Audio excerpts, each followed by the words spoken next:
morning. Welcome to the 17 Training Wing Student in Processing. My name is Technical Sergeant Enoch, and today we're going to have visitors come to brief you guys of their services, of what they provide to you guys. You guys will also have an opportunity to provide comments or any questions that you may want to ask during the briefing time. So please use the YouTube channel, the comment section, and we will answer your questions. First up, we'll have the 17 Training Wing Wing Commander, Colonel Nazario, and the Wing Chief Kirkpatrick. So right now, stand by, and we'll get back to you shortly.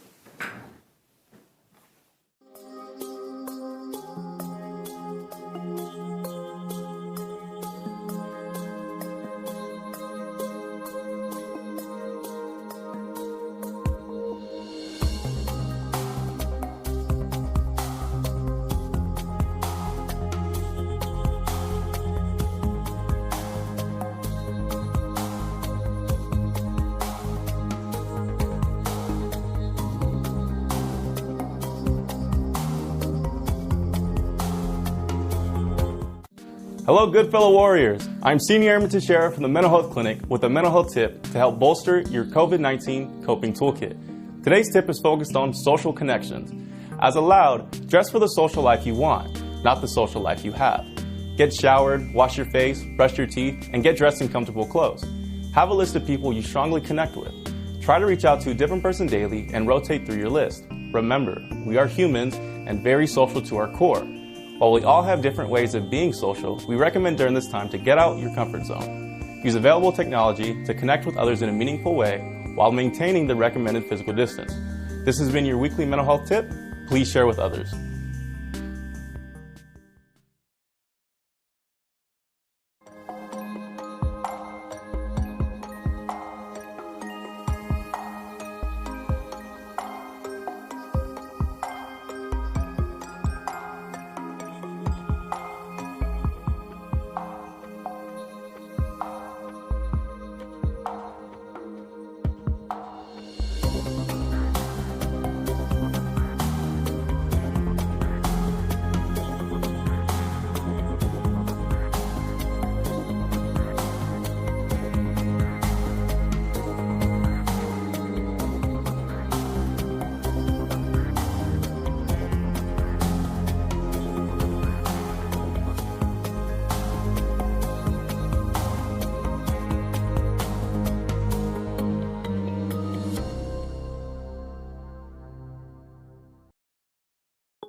Hey, welcome to Goodfellow Air Force Base. I'm Chief Master Sergeant Kirkpatrick, 17th Training Wing Command Chief.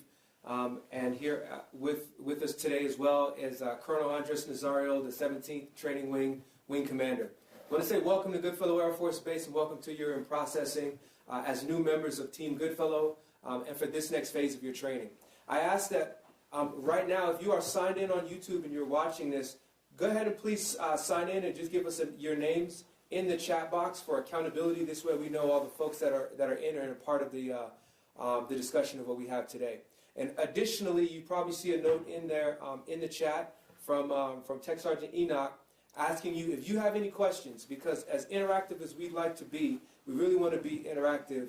If you have any questions about anything as it relates to your process of getting here, what it's going to be like at Goodfellow, the length, when your parents can come see you, the rules and regulations that we have here, please feel free to ask those questions as we go throughout. Colonel Nazario and myself, we will do what we can to try to answer those questions here, but we're actually going to have a series of speakers that will come and spend a little bit of time with you throughout the morning. And each of them are experts in different areas across the installation and have different portfolios, and we will make sure that between now and when you're done, we're able to get you the answers to the questions that you have so that you are the most informed airman that we have had at Goodfellow Air Force Base in quite some time. And so let me see real fast if we have any folks that have checked in. All right, good. All right, I think you're just a little bit behind there. I'll put it over here so I don't. So perfectly. So right now we're checking to make sure that we have you guys online. Where can If you not, see it the might just comments be of people are checking in? me talking to me, which for anybody who knows me knows that is not a problem for me. So while we're waiting for you guys to get in, I want to just share a couple basic thoughts for you as brand new airmen to the United States Air Force. First, I want to say thank you. Thank you for being one of the few American citizens who, first of all, met the qualifications for military service, but then did the most important thing you can do, which is said yes. You volunteered, you raised your hand, you took the oath, and you went through a process, a transition process, that took you from being what we would consider a citizen, just a normal American citizen, a civilian, and turned you and converted you into something brand new. And I know that I'm talking to what you are now, our airmen, which means that just last week, at the beginning of that week, you were called a trainee. You were going through this process. And at the tail end of that week, or mid through the week, you received a coin and you became something brand new. You became an airman in our great Air Force, a warrior, as you see written right above me. And so, as airmen in our great Air Force, again, I want to say thank you, because less than 1% of our nation wears this uniform to defend our great nation. And in times like this, in the midst of COVID-19, with all the challenges that we face, defending our nation, our way of life, is of the utmost importance. And again, this is my third time saying it, I want you to understand that I am grateful, and I want to say thank you for your service to our great nation. Hey, Chief. So one of the many things that we do during this conversation, other than welcoming the airmen, and for the record, I actually had occasion of running into them last Friday afternoon, right after the ride of Goodfellow. They were heading to probably the most important place that they could get to on a Friday afternoon after graduating basic training and getting to a new base, which is the DFAC.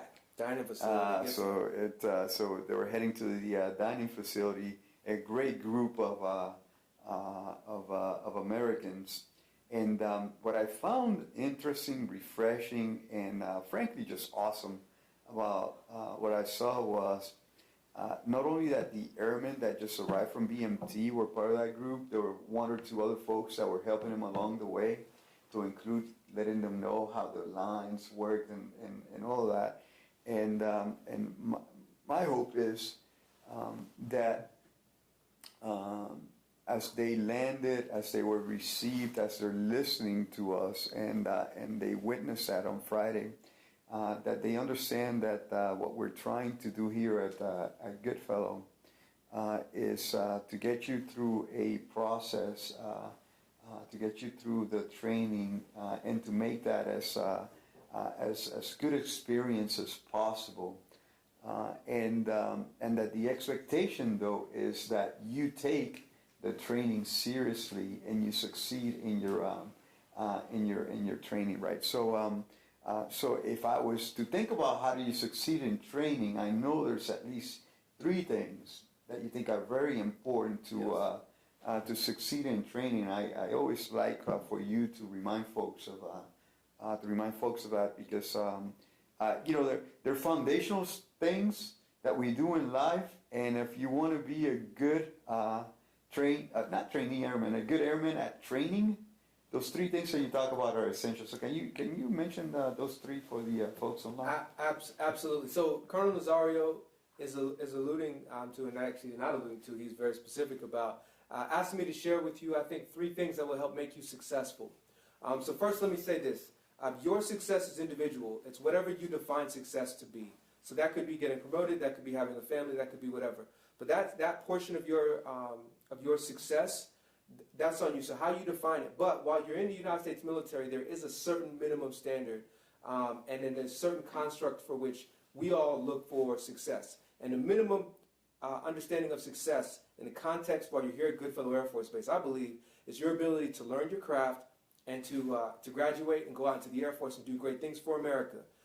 And so I'm going to give you some pathways that I think will help you get you there. 3 basic concepts that I want to encourage you to employ. And here's how they work. 1, these 3 things, you need to hold yourself accountable for these things.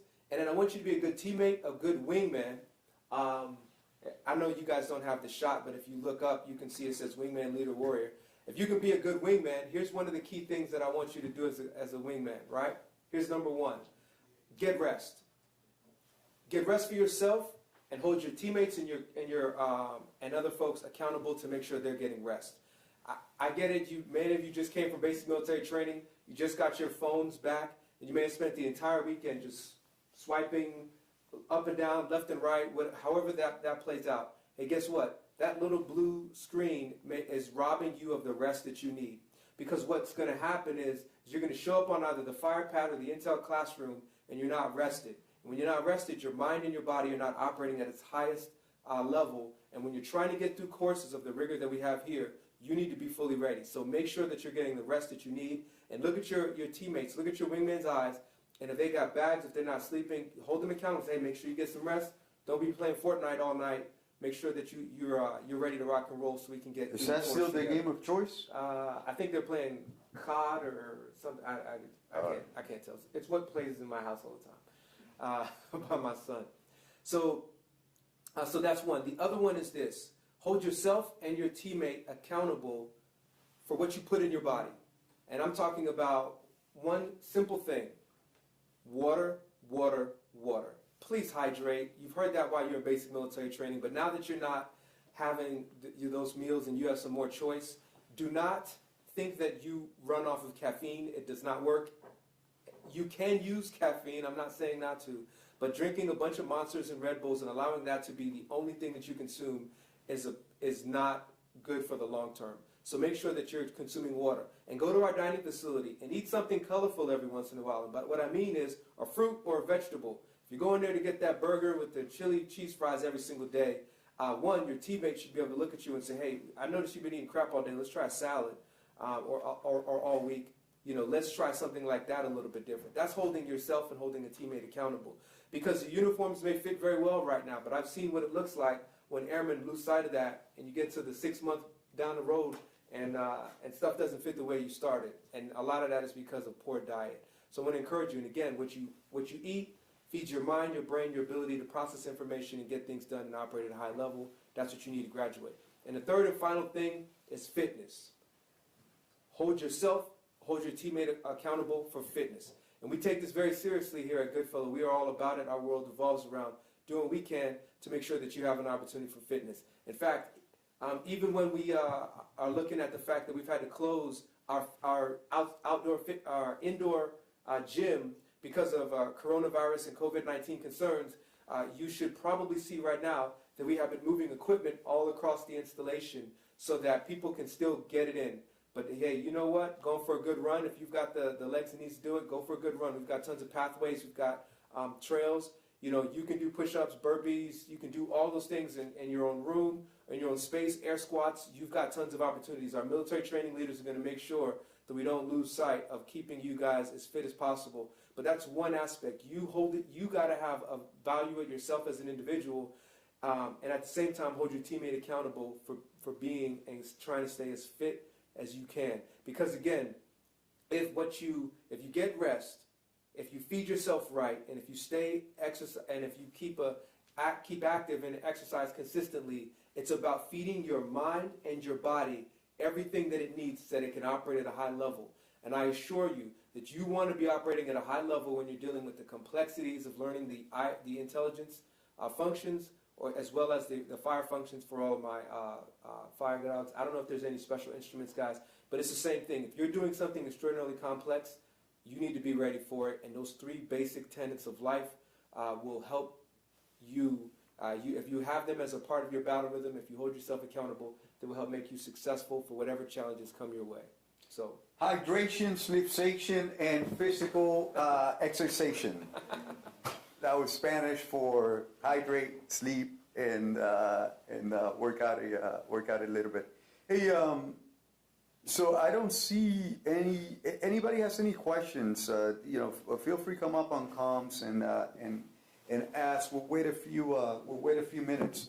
We'll also highlight a few things. So Chief mentioned, what you're seeing is a posturing of equipment around the base for a distributed gym, sort of like idea that we have.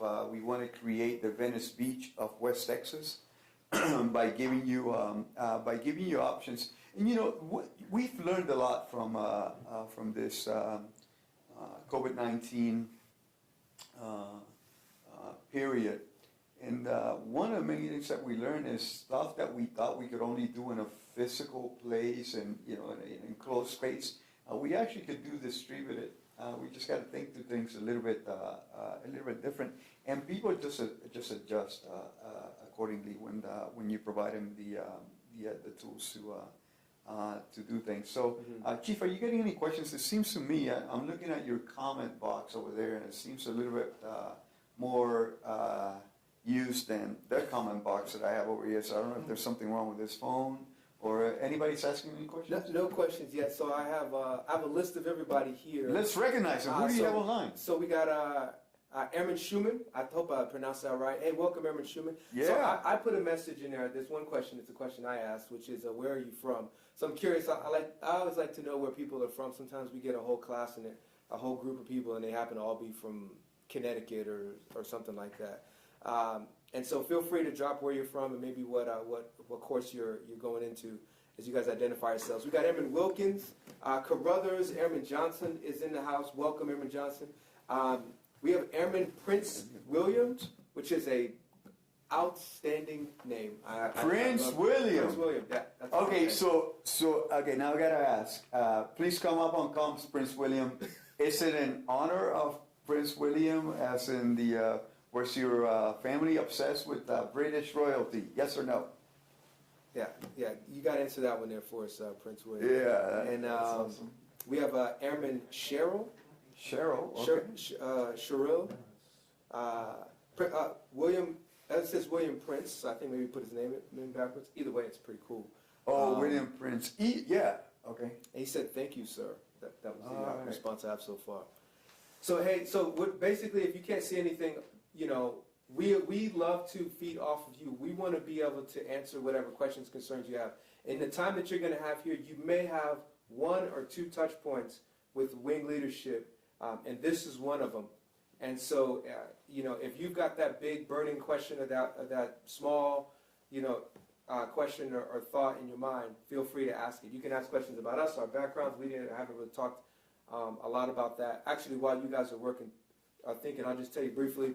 I'm LeVar Kirkpatrick. I joined the Air Force in 1998. Yep, I'm saying that out loud now. I joined the Air Force in 1998 as a geospatial intelligence analyst. So if there's any one-on-ones on there, I am from your tribe. At least I grew up in that tribe initially.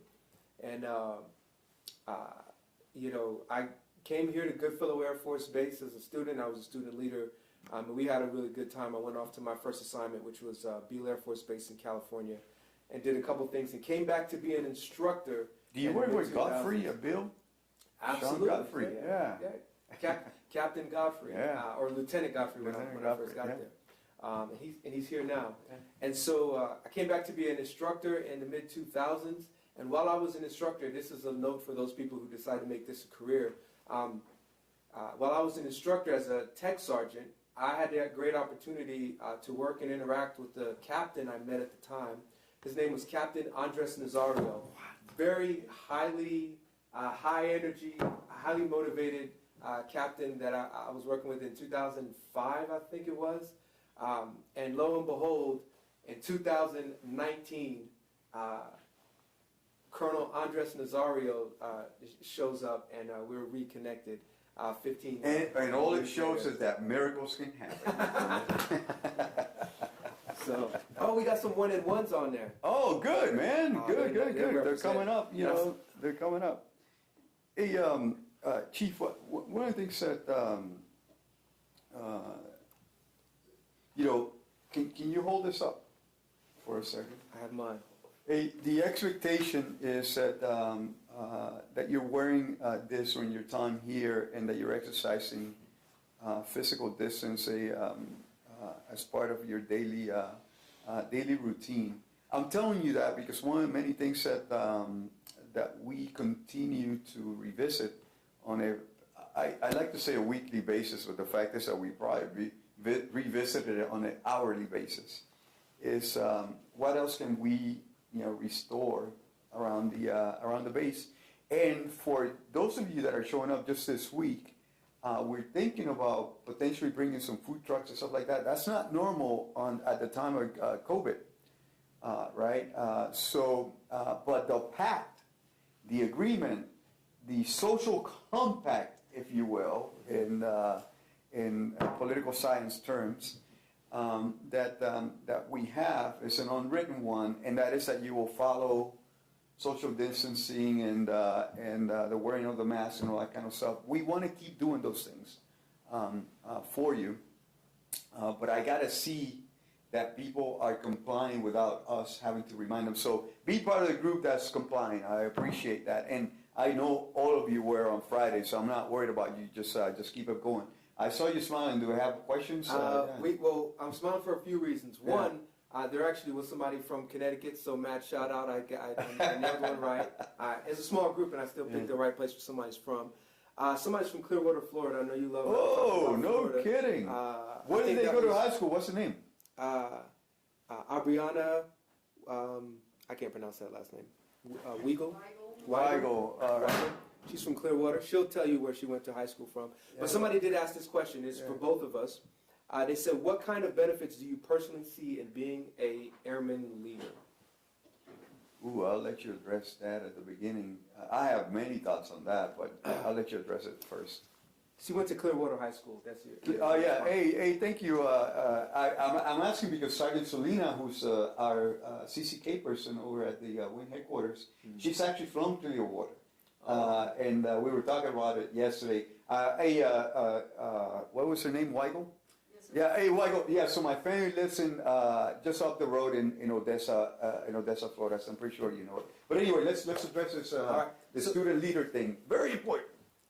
Awesome. Too easy. So the student leader, the benefits of being a student leader. First of all, there's many, and there's not one, I think, comprehensive list.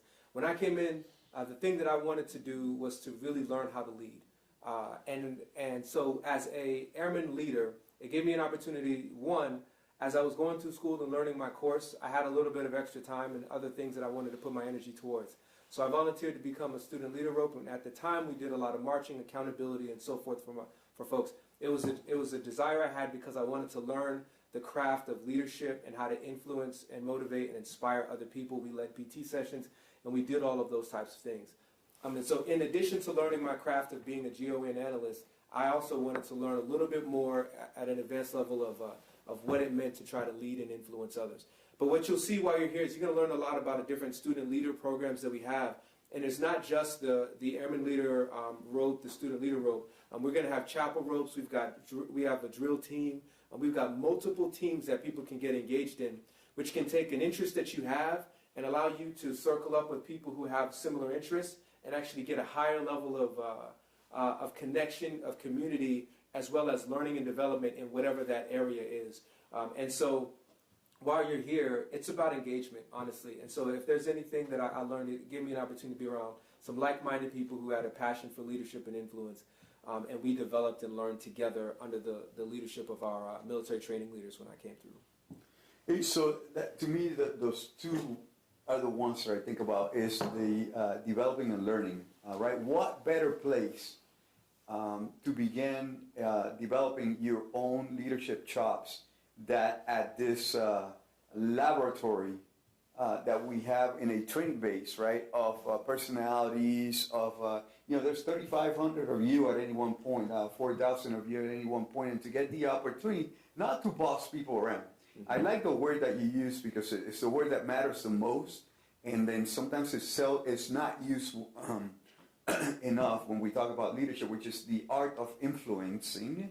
So it is not the art of controlling, it is not the art of commanding, it is not the art of bossing people around, it is the art of influencing. And for you to get the opportunity to learn to do that early on in your career, where you can actually learn about yourself, but learn how to deal with others, there's so much benefit in getting involved beyond the engagement piece that you mentioned.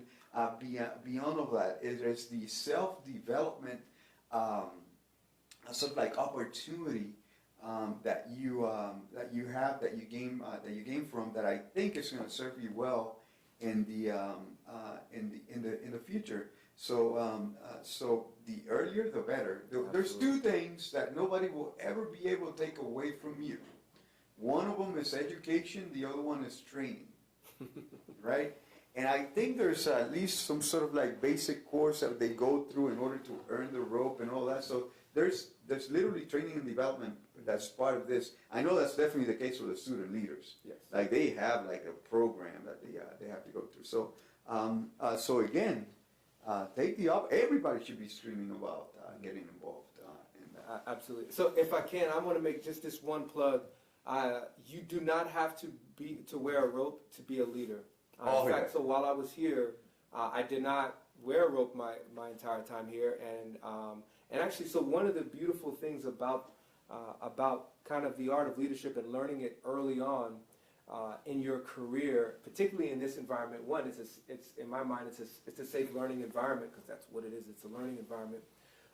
But if you really want to develop as a leader, this is just for the handful of people who have this desire passionately.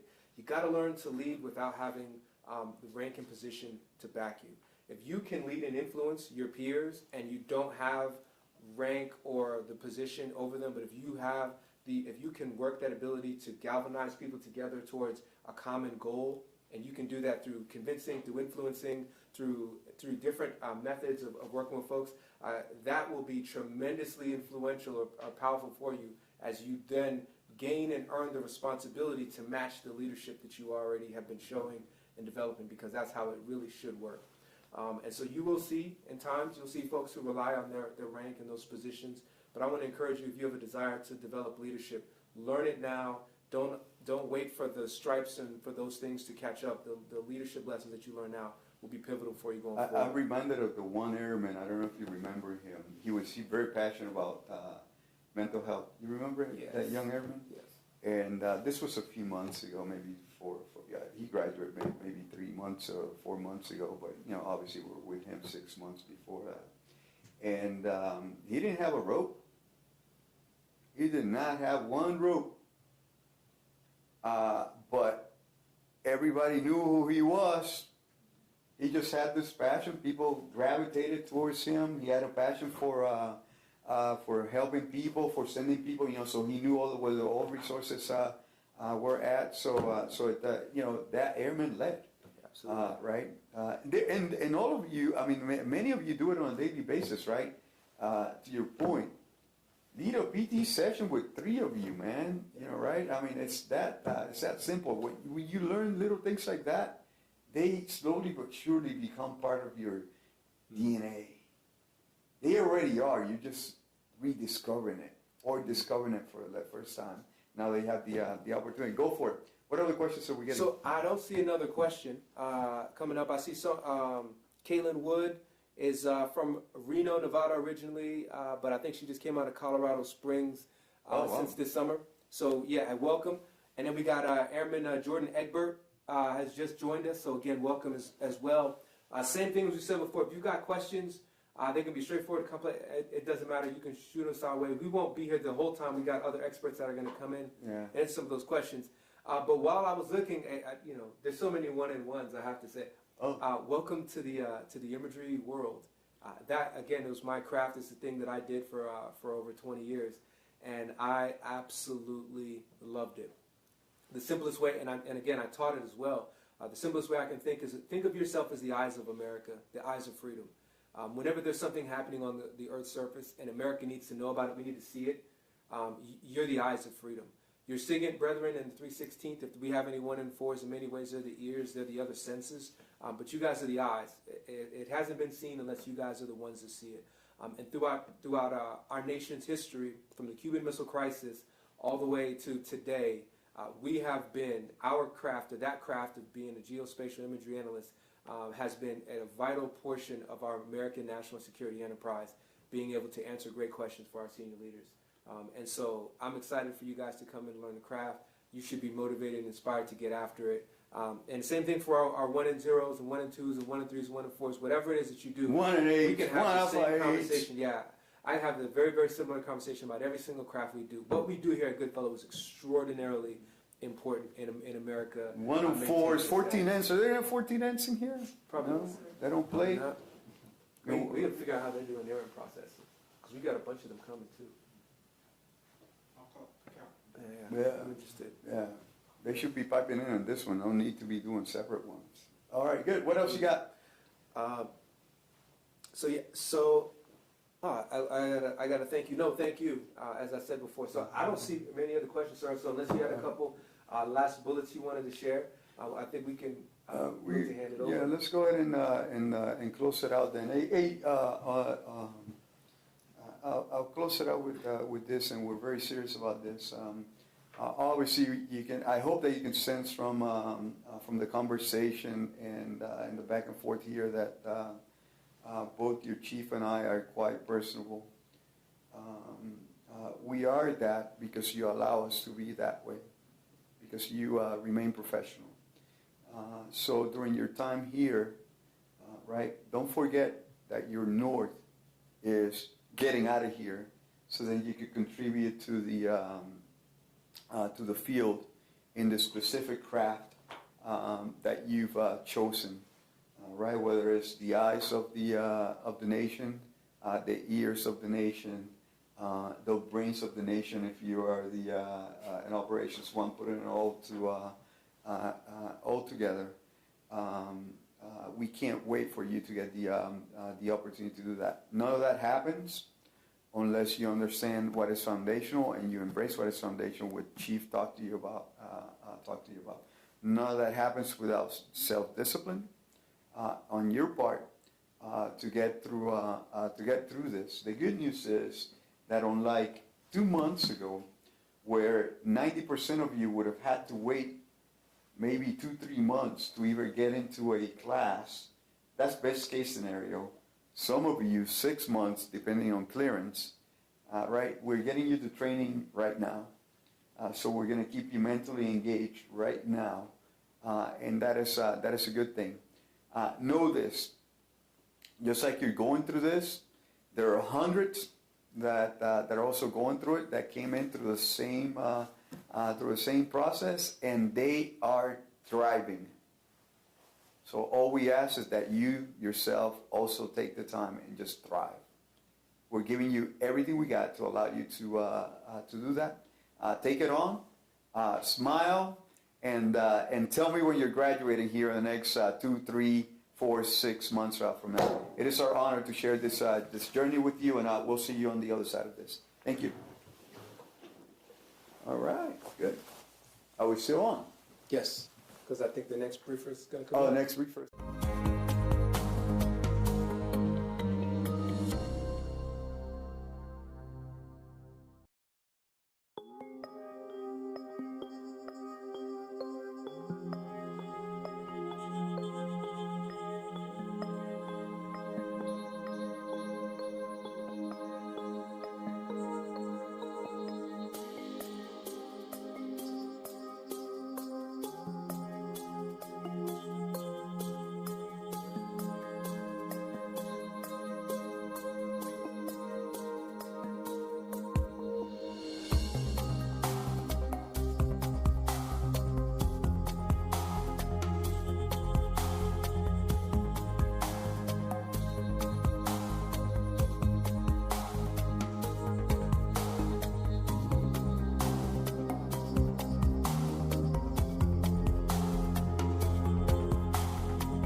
morning, everyone. I'm Mr. Winder from 17th Medical Group. Welcome to Goodfellow Air Force Base. I'll be going over some of your medical care stuff, and then we will also have a video from TRICARE. So hold any TRICARE questions until after the video, and then any other medical group questions I'll be here to answer after the video as well. Some couple things first, so hang on one second. Let me get that pulled up. The first thing you'll have to do, being new here to the base, is get registered with your PCM here at the clinic. So to do that, you would call 1-800-TRICARE, go through the options, make sure you tell them that you're a student, and they will assign you a PCM, and then you can make an appointment. To make an appointment, there's a couple different ways you can do that. One would be use the MedGroup appointment line. The appointment line can make you appointments with your primary care manager, any specialty care like dental, optometry, that type of stuff. And then you can also utilize your student sick call. Student sick call times are from, make sure I get this right because they've changed. So your student sick call is going to be Monday through Friday, 6:15 to 07, and then again at lunchtime, 12 to 12:30. So those are for mostly acute issues. Right now with COVID-19, there you will see some tents set up in a triage area and a processing area out in the parking lot in front of the main door of the building. So just follow the signs, and then they will get you processed. And if you do have any symptoms regarding COVID-19, you can also go there to get screened at any time. And with that, I think we can cut to the video.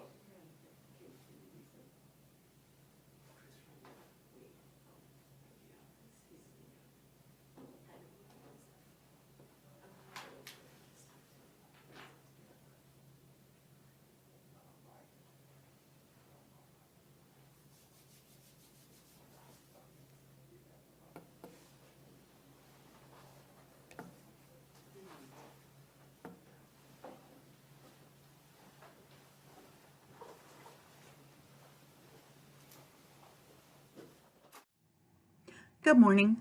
I'm Denise Nelson. I'm going to talk to you today about your TRICARE benefits. I'm also going to give you some phone numbers, and hopefully you've received a packet that have those phone numbers in it, but just in case, I will give you those phone numbers while we're talking. You are going to need to contact Humana Military to get enrolled in your TRICARE benefits at Goodfellow.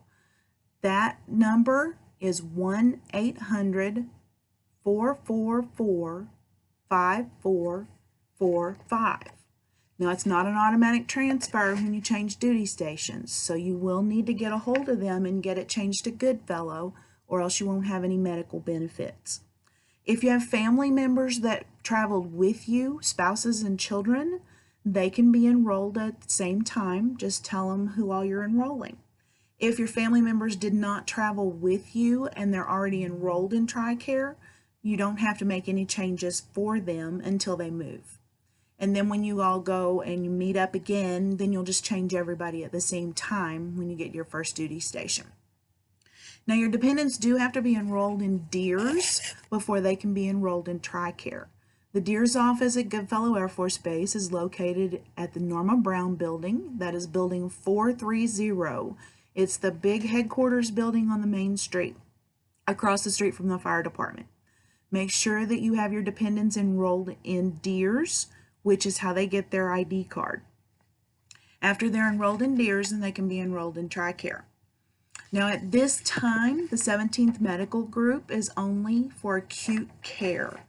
What that means is you're having symptoms that are not normal for you. Dry cough, fatigue, sore throat, any of these things. If that's the case, then you're going to call the appointment line, and that number is 325-654-3149. You're going to tell them what symptoms you're having. They're going to help you decide if you need a virtual appointment, a face-to-face appointment, or a referral to go to urgent care downtown. Now, if the medical clinic sends you to urgent care downtown, they will put a referral into my TRICARE system. And that's what keeps your care downtown free. So that's why it's so important to make sure that you contact the medical group for everything before you go off base. Now, anytime that you go see a provider downtown, they're going to want to see your military ID card, and they will want to make a copy of it. I know they keep telling us don't ever let anybody make copies of our ID card, but this is the only way that these medical providers are going to get their claims paid. So you have two numbers on your ID card. One is a DOD number, one is your benefits number. That benefits number is what the provider needs to get their claims paid. Now, if you get a bill and you know you did everything I told you to, I want you to call our 800 number and tell them what's going on. 9 times out of 10, it's just because the provider got that benefits number wrong in their computer system, and my folks can help you get that taken care of.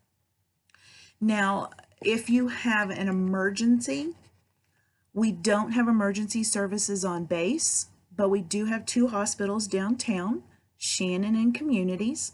They are both networked, they both have emergency services, and you can use either one.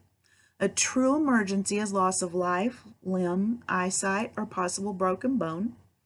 This is the only time you don't go through the medical clinic on base first. Just go to the nearest emergency room or call 911. We also have pharmacy and dental on base. Everything you do on base is free. If you have a prescription from a previous military location, you can talk to the pharmacy about pulling that prescription through the system if you still have refills left on it. If not, you're going to call the appointment line, tell them what's going on, that you need a new prescription, and they'll help you get that taken care of.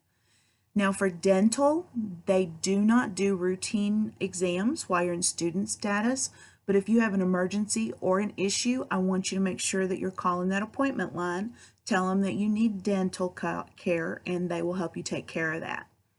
If you have an in-processing sheet that says you need a dental exam, go ahead and take care of that, and they will help you get everything up to date for your in-processing. Now, after hours care, you can call the nurse advice line. After hours would be after the clinic is closed in the evenings or on weekends or holidays.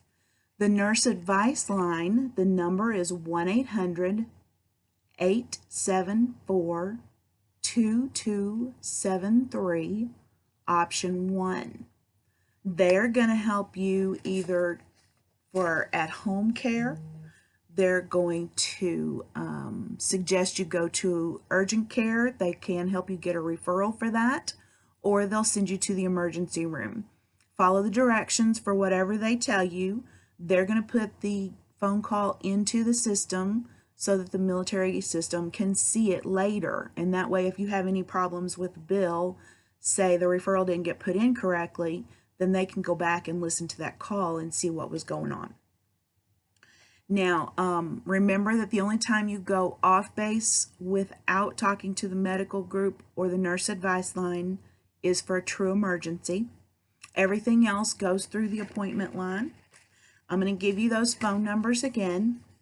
To get enrolled in your TRICARE benefits, it's 1-800-444-5445.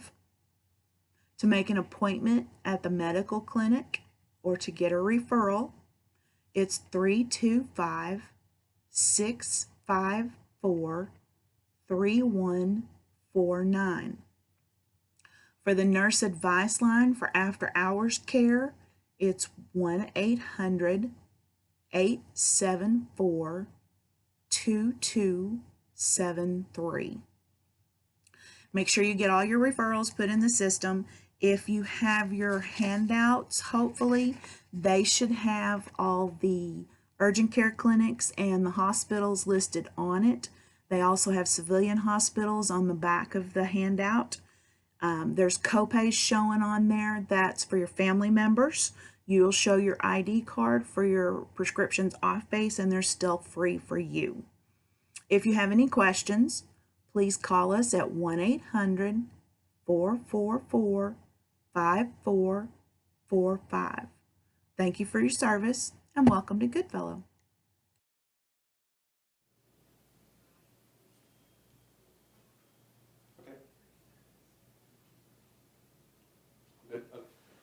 Right, so there's a couple questions that came through.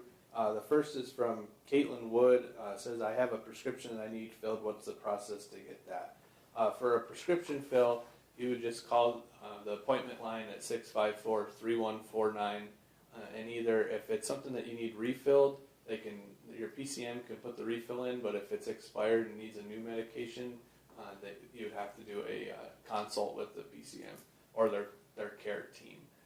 The other way you could do that is if you have the TRICARE Online Instant Messenger, which you can sign up for after you get your PCM assigned for you. You can go through the TRICARE Online, and there's a chat system on there that lets you chat directly with your care team, and you can also ask for a prescription refill through that system as well. The other question we had is from Catherine Neowayner, I think. I'd like to discuss more on TRICARE and the enrollment process. Is it possible to enroll online? For a student, you will have to enroll through the phone just so they can do the verification process and they can make sure they assign you to the right PCM team, because we do have a student clinic side and a PCM, or a active duty permanent party side, as well as they will also they'll make sure you have the right PCM, and then you can make an appointment right after that. In normal status, once you're a non-student and you go to your next base, it is possible, I think, to do it online. But for right now, you have to call since you're going to be a new enrollee, and you'll be automatically enrolled in TRICARE Prime as a student here. And I don't see any other questions, so with that, I'll turn it over to Ms. Flemians.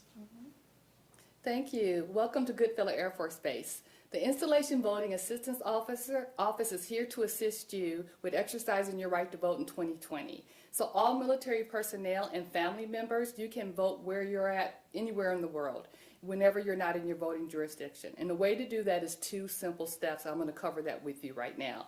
So step number 1 is that you would fill out what is called the Federal Postcard Application. This form is available at Airmen and Family Readiness Center. That's where the Installation Voting Assistance Office is. That's building 145, which is right across the street from the chapel. The other way that you can get this form is that you can go to your state's election website, and you can also go to ffep.gov, and this will allow you to do the online wizard. And so again, that's to register to vote and to request an absentee ballot. You do want to check on the ffep.gov website, what are your state deadlines? So be aware of there's a deadline for you to register to vote, to request your absentee ballot, and to also return your absentee ballot. So what is step number 2? So after you request your form, once you get your ballot, you'll go ahead and mail that in. Now some states will also allow you to send it via email, fax, or just simply mail it in. So if you check the ffep.gov website, you'll see what the requirements or the guidelines are for your state. Okay, so 2 easy steps. Now what happens if you're within 30 days of an election and you have not received your absentee ballot? What would you do? Well, provided that you filled out the federal postcard application, you have to do this first, then you can fill out what is called the federal write-in absentee ballot. The form is a little bit different, and what it's going to do is allow you to go ahead and write in your selection.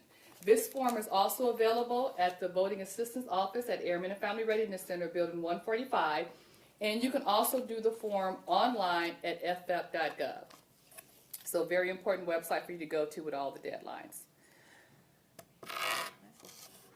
So those are your 2 steps, step 1 and step 2. And just please be aware to make sure that you do check your state submission deadlines. If you have any questions, I'm standing by. Just go ahead and put those in the chat box, or you can visit us at Airmen and Family Readiness Center over at Building 145. Thank you. Be an ambassador for the Sapper Resource Center. These might look like your average students, but this group of airmen and soldiers have taken service before self to the next level.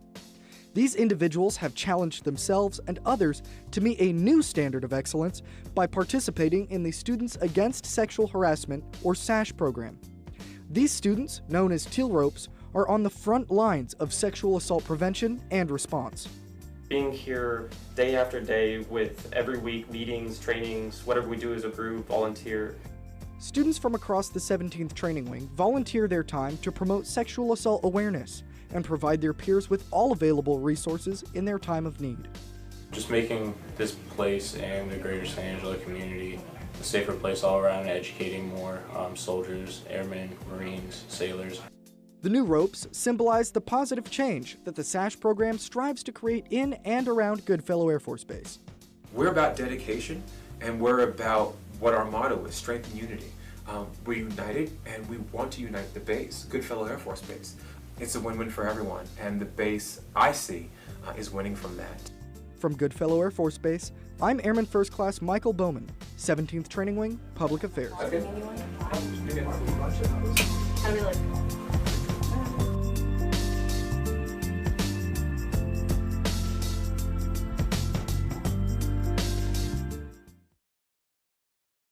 Program on what we're doing. You want me to sit right there?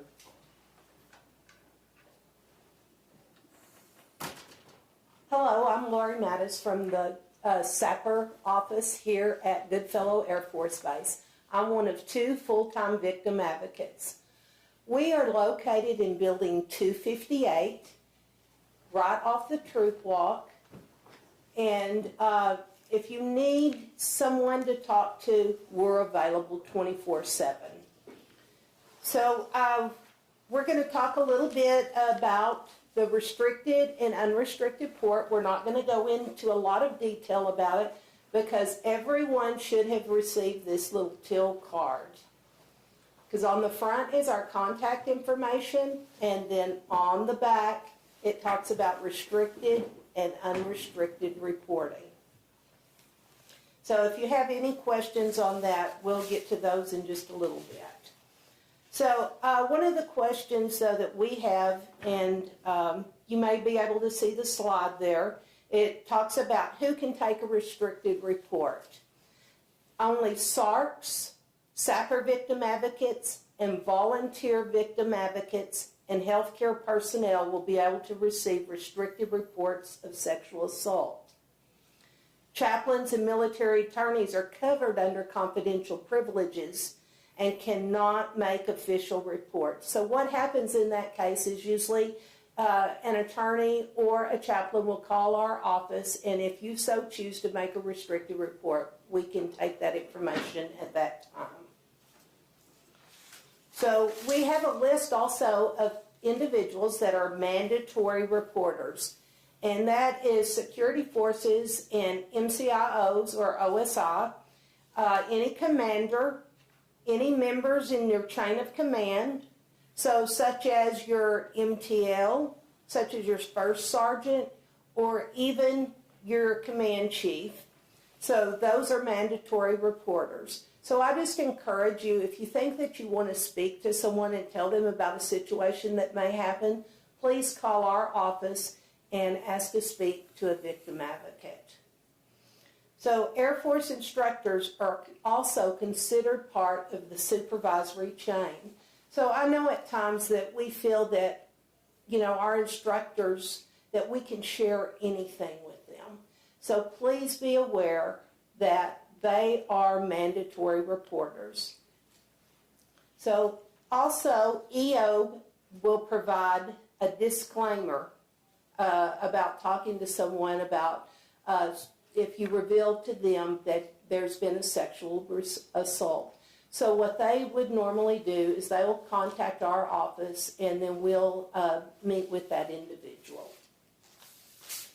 So the next slide that you'll see is actually our building, which is in Building 258. We're located at 234 Fort Lancaster Avenue.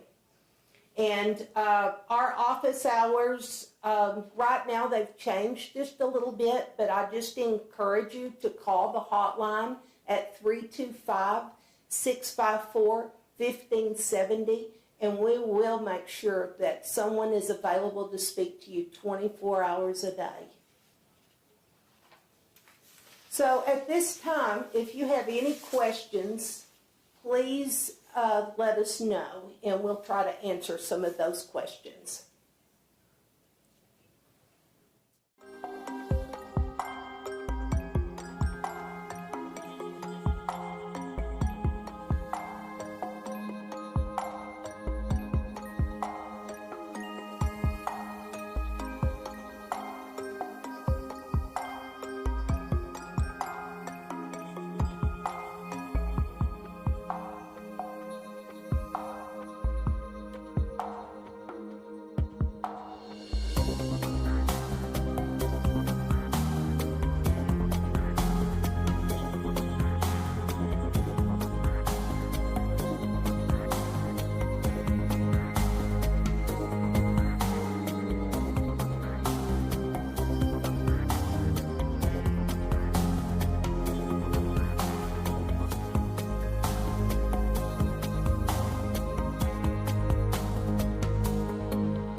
Good morning, everyone. My name is Staff Sergeant Trueblood. I work with the Area Defense Counsel's Office here at Goodfellow Air Force Base. I'm just going to talk to you guys briefly about some services we provide, different types of administrative actions, your Article 31 rights, your right to remain silent, and how we can assist you guys. So who we are the Area Defense Counsel's Office. There's only two of us that work in that office. It's Major Malier and myself. We are here to help you guys out. We have a completely separate chain of command from Goodfellow Air Force Base, from 2nd Air Force, and from ATC. That means nobody, regardless of their rank or position, can influence the way that we help you guys out. Some services that we provide. So we provide representation for all airmen at Goodfellow Air Force Base, from anything as low as an LOC all the way up to a court-martial. I'm going to talk to you guys briefly about responses. If you guys ever get in a situation where you get a certain paperwork like an LOC or an LOR, please come to us.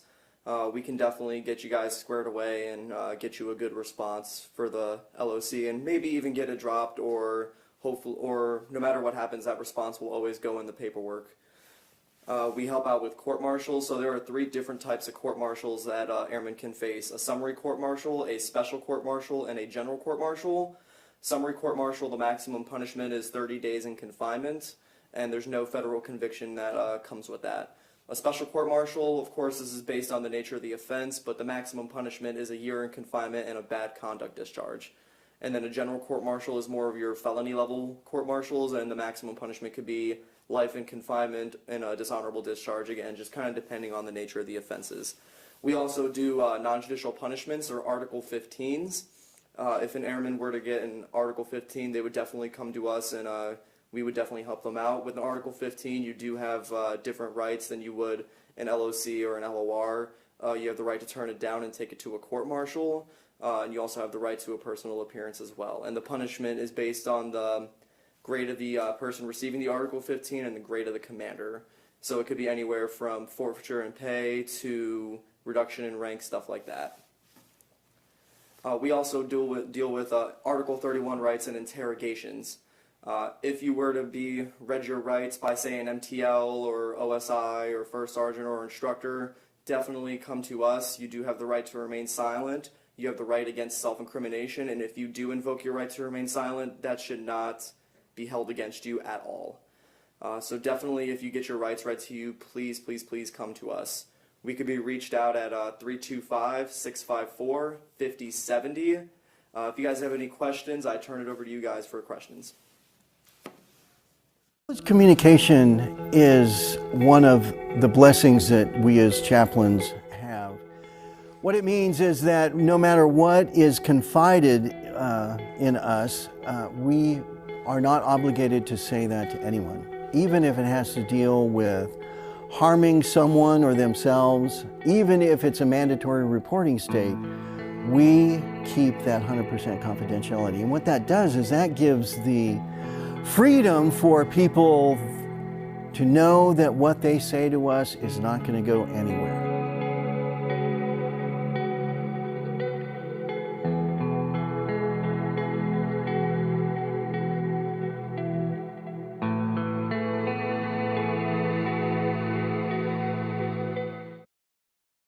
I am the Chief Complaints Resolution section here at Goodfellow.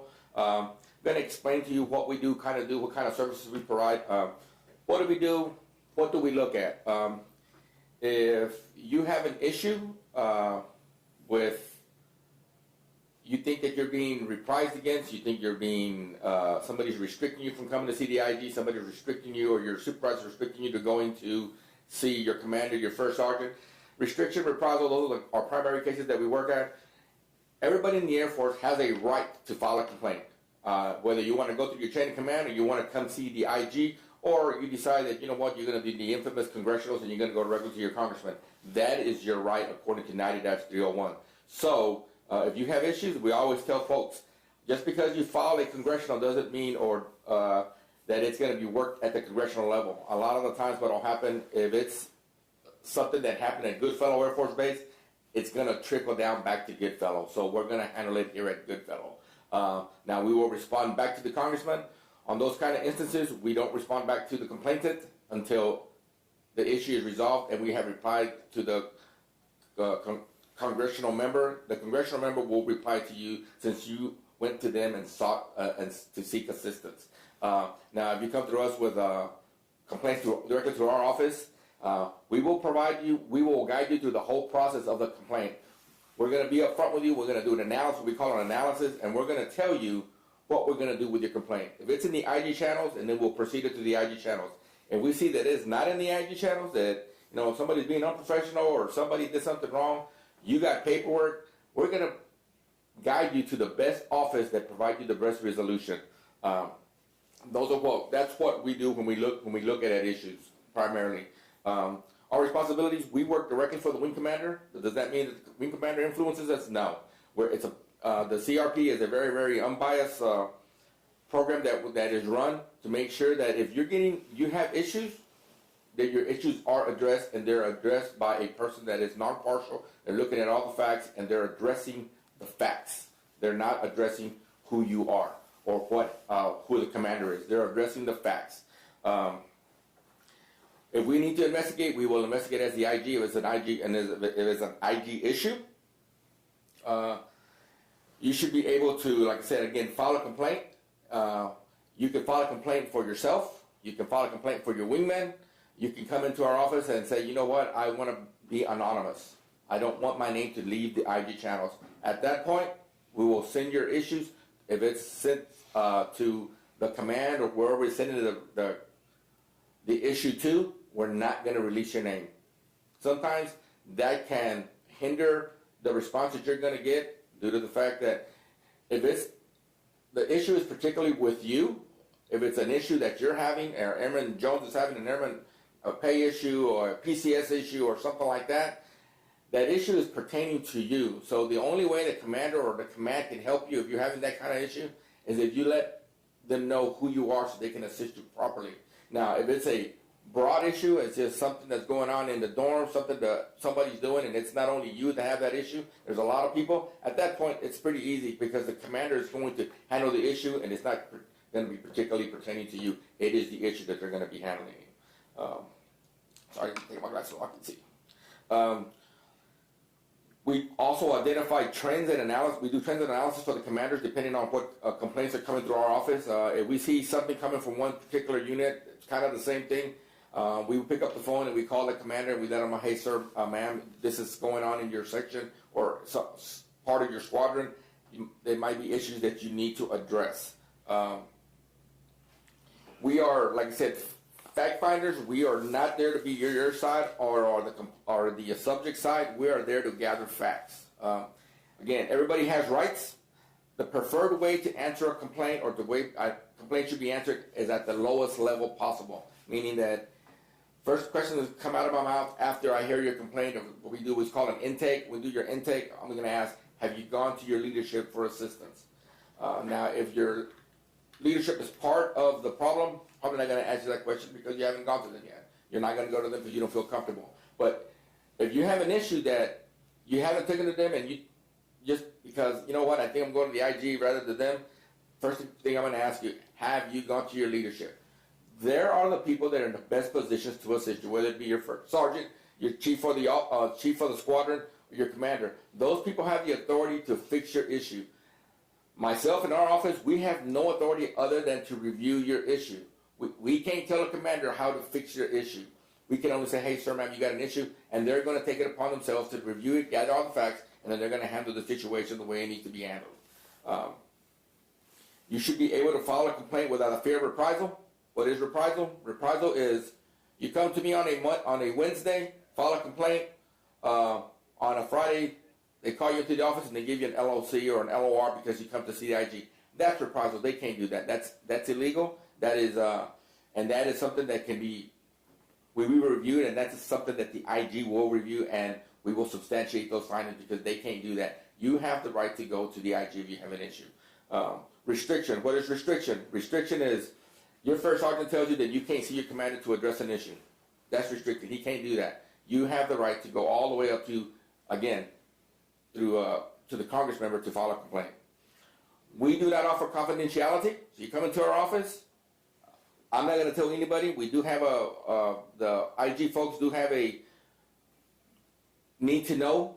If we deem that nobody needs to know, we don't tell nobody. The only time that we release the information outside the IG channels if it's not an IG issue and you have signed on the 102 that you do want to disclose your stuff on the outside, at that point we will release your personal information to the commander or whoever agency is going to assist you or we're recommending to assist you.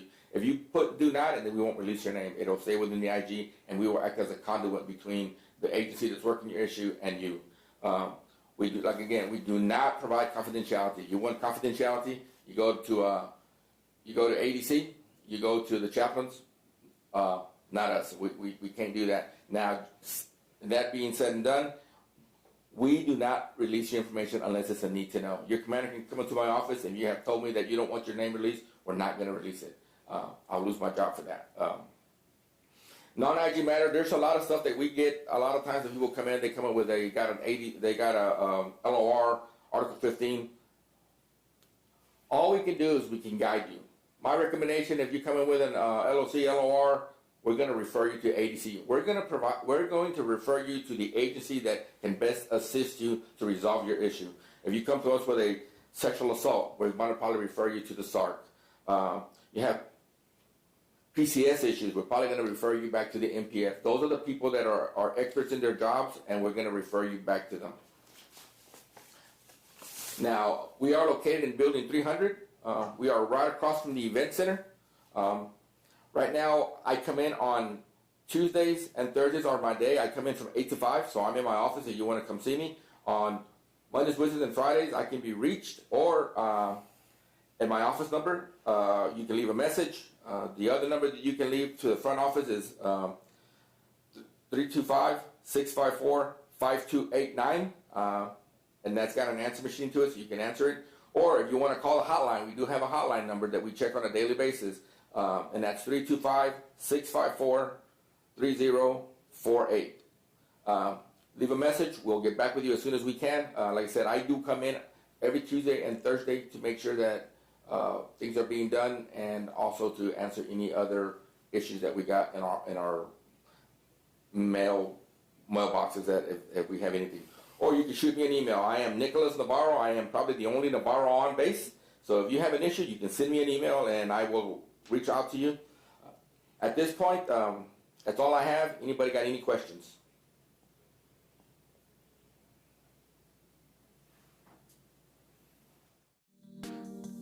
Hello, I am Tech Sergeant Brad Smith from the Mental Health Clinic with another mental health tip on COVID-19. Today's tip is focused on how to help and how to ask for help. Simply asking, how are you holding up, or is there anything I can do to help you, can be enough to get a person through their day. Even if it's just letting that person know that you see them. And if you're the one who needs support, remember, your team is there for you. Even from a distance, your chain of command, your roommate, your supervisor, first sergeant, and or mental health provider, we are all here for you. There are many resources available, such as the Military and Family Life Consultants, the chaplains, the Behavioral Health Optimization Program, the training groups embedded social worker, and us here at the Mental Health Clinic.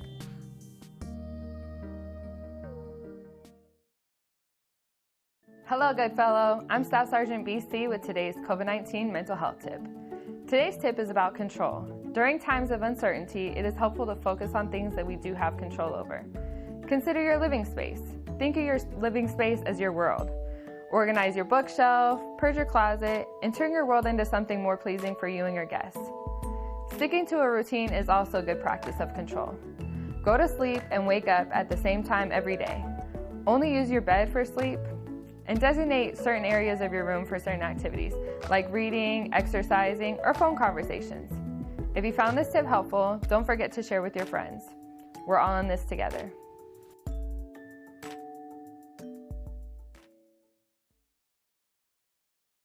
I am Staff Sergeant Lane J. David Jackson with the 17th Training Wing Equal Opportunity Office. Our job at Equal Opportunity is to eradicate discrimination, harassment, and sexual harassment. We do that a multitude of ways, one of them being this briefing that we're having right here, right now.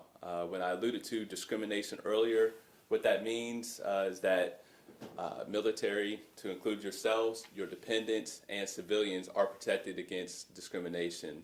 Discrimination that military and civilian are protected against are race, color, religion, sex, and national origin. Specific to military is sexual orientation. You have those protections. For civilians, they are added age over the age of 40, reprisal for taking part of a EO case, as before when you heard from Mr. Navarro. If you feel like you've been reprised against as a military member, you would see the IG. Civilians are also protected against the Genetic Information Non-Disclosure Act and mental and physical disabilities.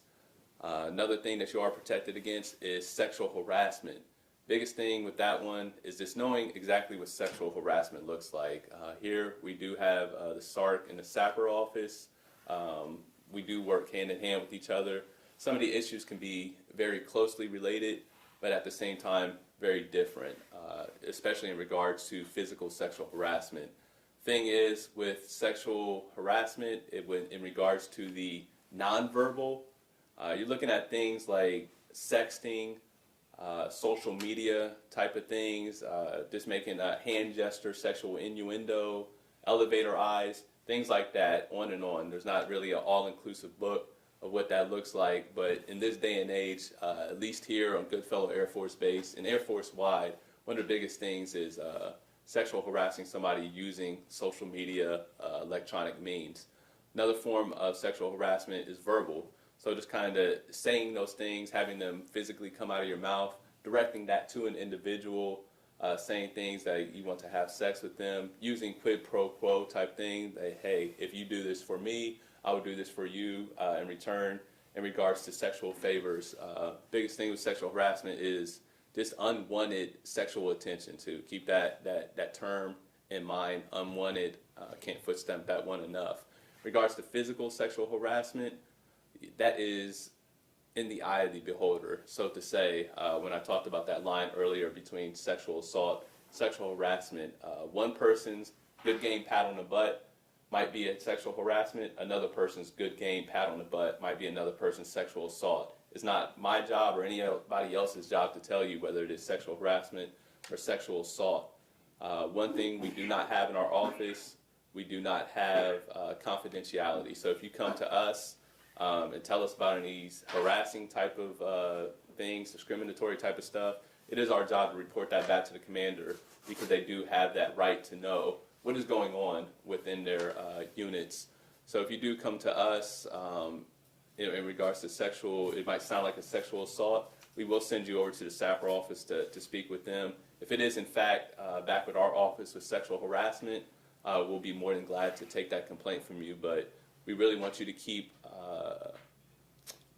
I'm sorry, I'm drawing a blank here, for the reporting rights in regards to SAPR, the restricted and unrestricted, that's what I'm looking for. So we want you to have that restricted right, since we don't have that confidentiality. So we'll just kind of cut the interview short, send you over there if need be, but no matter the case, we'll be more than happy to kind of help you and direct you where it is that you have to go, whether it is the chaplain, whether it is IG, if you do get confused, what our EO purview is, in fact.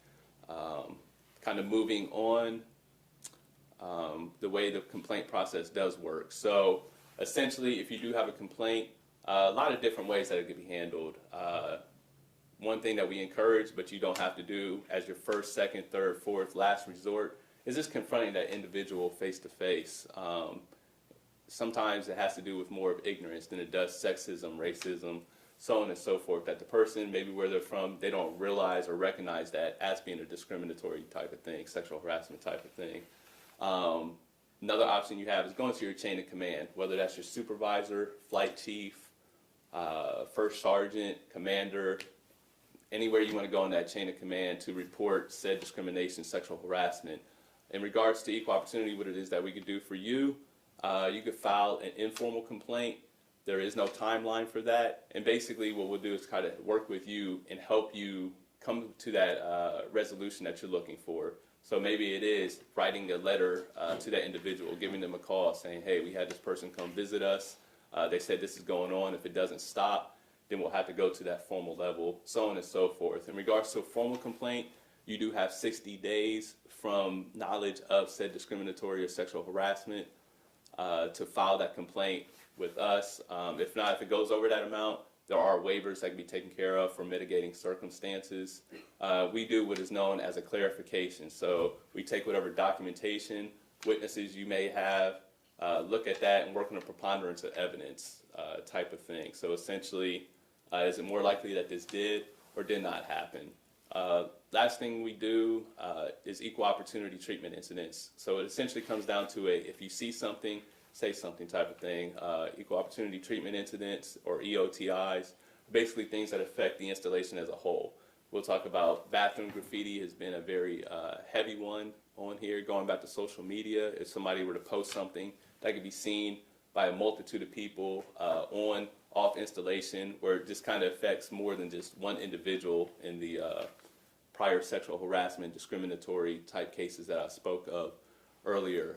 We also do assist with the special observance program, and the biggest part of that is just kind of educating the masses. Education is probably the biggest piece when it comes to preventative equal opportunity program measures that we do. When it comes to filing complaints, that's more reactive. We would like to try to get ahead of it as much as possible. Unfortunately, at this time with the COVID, the special observances aren't as big and grand as they usually are, but we're trying to get things on videotape. Actually, tomorrow we have a red table talk for the Asian American Pacific Islander Month. Not sure of the times on that, but if you get the opportunity to check it out, very worthwhile, and we'll try to keep that going during this whole COVID time. So last but not least is just kind of knowing where to find us, where we're located. We're located at Building 410 next to the TMO building. We could be reached at 325-654-4293.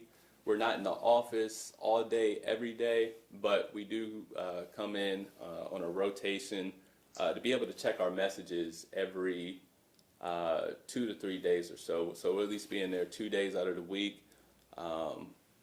We can schedule appointments if we do need to meet up, so it's not a problem. If you do have something, feel free to give that number a call, leave a message, or email us at 17trw/eo@us.af.mil. And one of us will be able to get it. Either myself, Technical Sergeant Lara, or Master Sergeant Aguilar will respond to you, and we can coordinate something to have you taken care of. So with that being said, that's all we have for the brief. If you have any questions, feel free to ask them. I'll be more than happy to answer it. Success Coach program is built on the 4 pillars, which are fitness, nutrition, general wellness, and study skills. It was created in July of 2019, and the aim or the goal was so that students have the opportunity to mentor each other. So the foundation was built on where students are able to be trained and equipped in those 4 pillars, and then take that information and pass it on to their friends. So my role as a student success coach is to wear the zebra rope, as we call it, and to do that student success or that student peer-to-peer counseling. So what ends up happening is I go to these trainings weekly, and we get invested in from professionals in the different domains. From there, we take in this information, we do research on our own, and then pass that information to others. So personally, we call them interactions, where I go and I'm just speaking to the people in my squadron primarily, and I help them if I see that they're having an issue. Or a lot of people, because we're wearing this, approach us, they ask us about the program, and sometimes they tell us about issues that they're personally having. I joined the program because, like I said before, I really love interacting with people on a one-on-one level. I think it's really cool to follow one person's progress and to help each individual airman rather than the whole group. Seeing it help other people makes me much happier than just learning the information. It makes me feel like I'm actually making a difference. I think the most important thing about the program is more the impact that it'll have on the future. And that's really what this program is all about. We're connecting with the airmen one-on-one. We're growing ourselves. We're becoming lifelong leaders. We're taking our knowledge and passing it on to them, which I think is so awesome.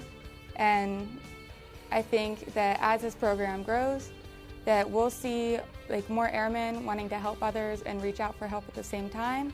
And I think just overall, it'll really improve communication in the AETC. I feel it's been very successful, especially recently. It's been picking up. We have done a lot of work to try to get it out there. So this program has personally invested in me and all of my friends who've done the actual Airman Success Models, we call it. And we've also had so many interactions where we're investing in our peers. We're learning about a lot of different domains. There are things that I didn't know. I primarily focus on fitness and general wellness. But people ask me about nutrition, and they obviously ask me about study skills. And so I needed to start investing in myself to make sure I'm prepared to answer those questions. So the program is working. There's an audience for it, and there are students who definitely utilize it. The way that this program is growing, and my vision for this Zebra Rope program is for it to become AETC-wide. So we can get it across the entire Air Force because I think it's that effective. So the more people who are interested, the more people who are looking to help each other out and become that wingman, that's what's going to really develop and grow this so that across the entire Air Force we're able to effectively communicate and effectively mentor each other.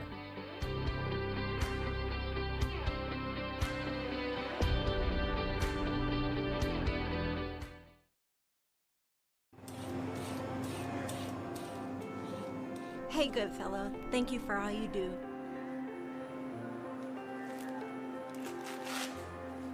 As we know, nation's defense is one of our main priorities here at Goodfellow Air Force Base, and you guys are allowing us to make it happen.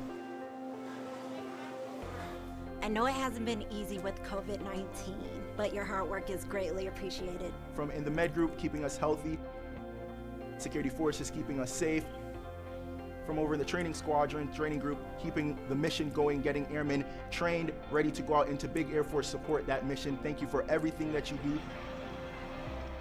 Our soldiers are still getting trained.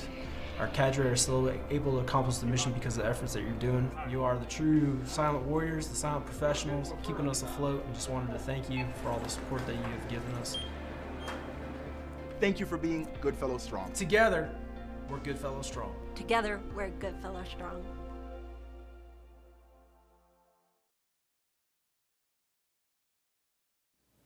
Hey, good morning, everybody. I'm Lieutenant Silpas Swanpersit. I work with the Mission Support Group as the Executive Officer for Colonel Tony England.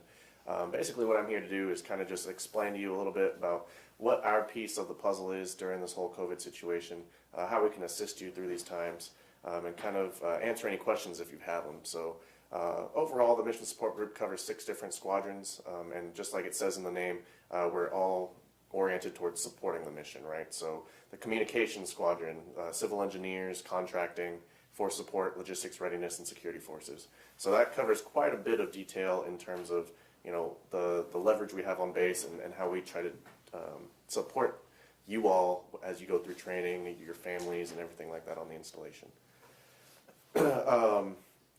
What I'm going to talk about a little bit now is the facilities. If you go to the 17 FSS Goodfellow Air Force Base Facebook page, once again that's 17 FSS Goodfellow Air Force Base, and we'll put that in the comments if there's a comment channel. Basically, there's going to be a chart on there every Monday. They're going to update that, and it shows color-coded the facilities that we have and their status. So obviously, green would mean open, yellow is open in a limited capacity, and red is closed for the time being.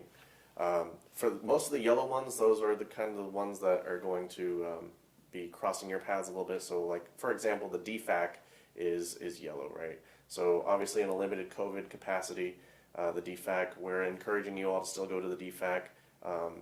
Grab and go food is recommended, and that's kind of what we're pushing you towards, but you are able to sit in there for up to 15 minutes and still, wear a mask, stay 6 feet apart and things like that. Something that you may want to also keep in mind is the current status of the gym. So it's currently closed, but we do have the track open for you all to utilize, maintain your physical fitness.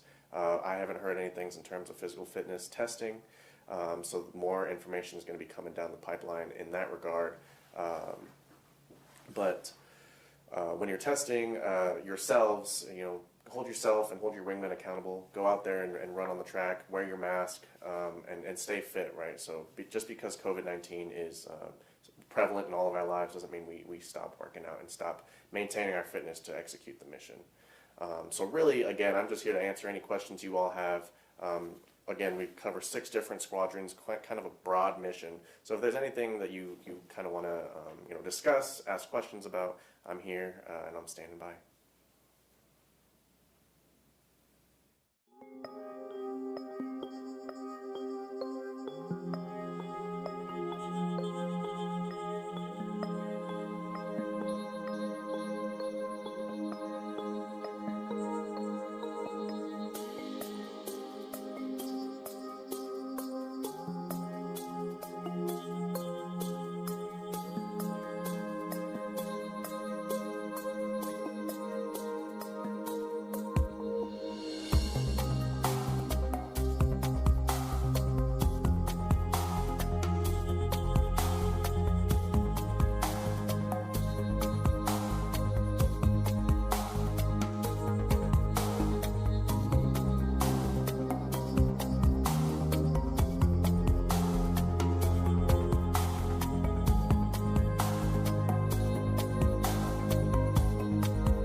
This week I was reflecting on this wide range of emotions. I remembered King David, who also went through some challenging times and a wide range of emotions.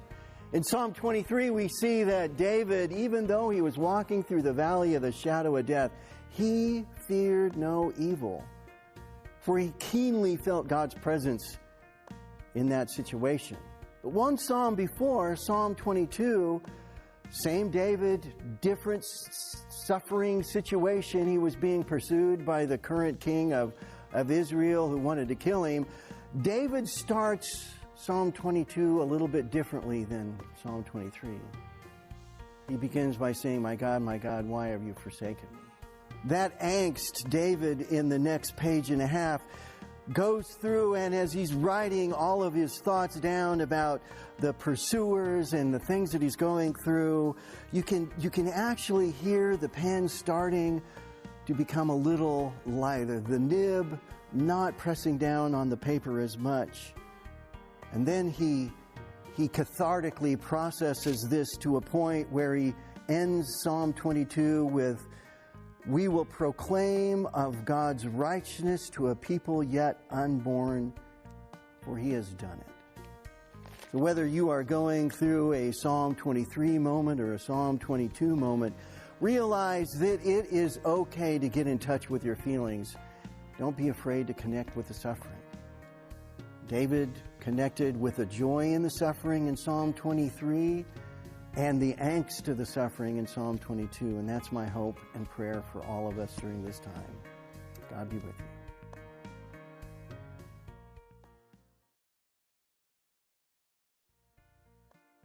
One of my favorite stories in the Bible comes from 2 Chronicles, when a king was faced with a vast army coming to attack Judah. And the king, understanding the threat, went to the ground and prayed. And he prayed beginning with, "Oh, Father, we have recognized how you have delivered us." And then he goes through and like about a paragraph and a half, thanking God and telling God all of what they've done. And yet at the concluding of his prayer, he says, "For we have no power to face this vast army that is attacking us. We do not know what to do, but our eyes are on you." And sometimes during this pandemic, that's how I feel. I do not know what to do, but my eyes are on God. One of the beautiful things about this story is God raised up a prophet to speak to Jehoshaphat. The prophet said, "Jehoshaphat, King Jehoshaphat, do not worry. This battle is not yours, but God's." Then Jehoshaphat prepared his army for battle, and rather than setting the best warriors in the front, he put his praise team. And then the Bible says, as they began to praise, God set ambushes against the vast army. And they defeated themselves before Judah even came to the battlefield. So whatever your faith background, I'm sure that you have scriptures or writings that you can read to yourself or even write in a journal and process the emotions so that through it your pen will get lighter and lighter, and the suffering or the questions or the angst will become less and less. And that's my prayer.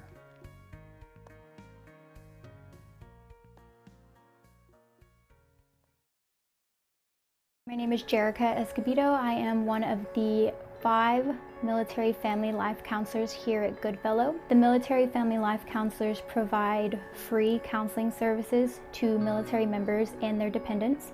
So their spouses, their kids, we can see them as a couple, we can see them individually, we can see the kids if the parents are there.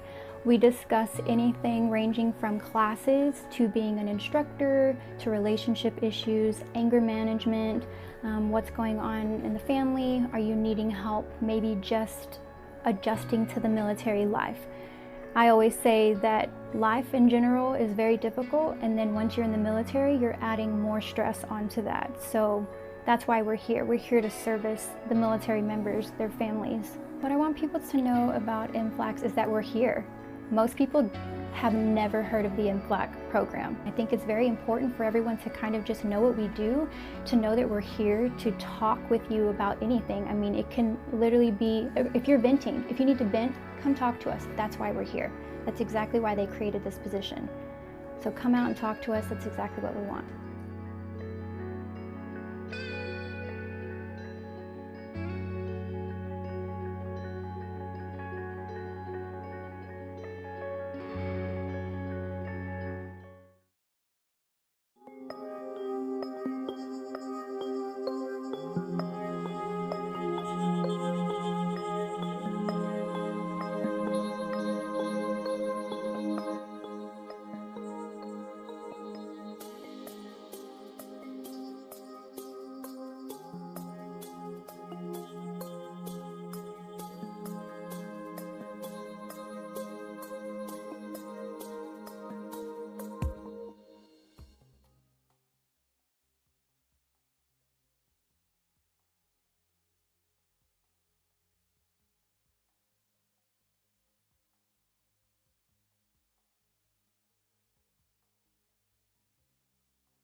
So pretty much we represent victims of a sexual offense.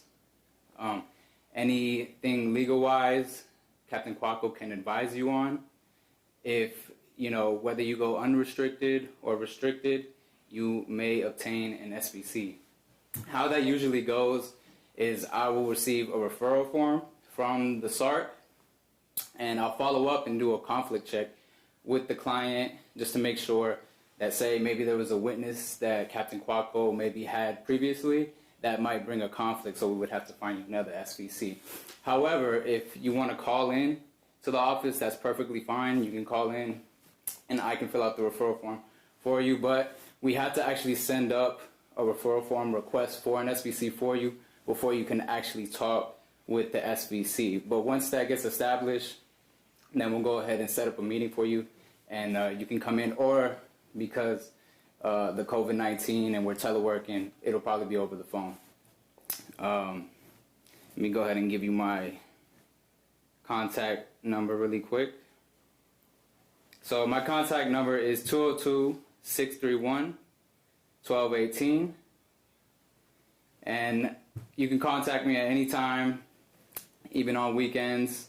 That's fine. So usually, if we weren't teleworking, we'd be in the office, and our office is located in the wing building, not to be confused with the legal office. The legal office is a separate office on the second floor.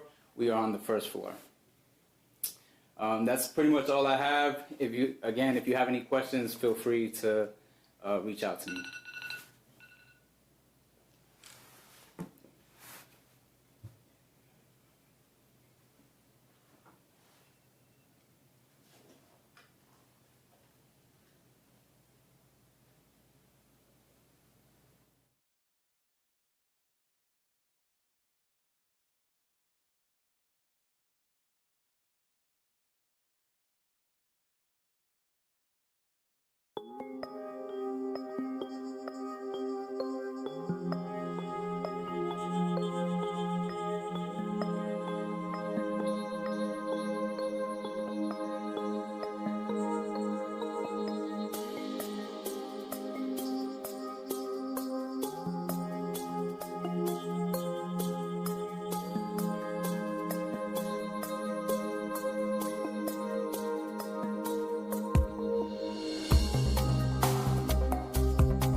Or concerns, you can bring them up on the chat, or you can ask your MTL for further guidance. But again, thank you and welcome to Goodfellow, and we're excited for your new adventure by becoming a new tech training students and then becoming an operational Air Force. You guys have a good day. Thank you.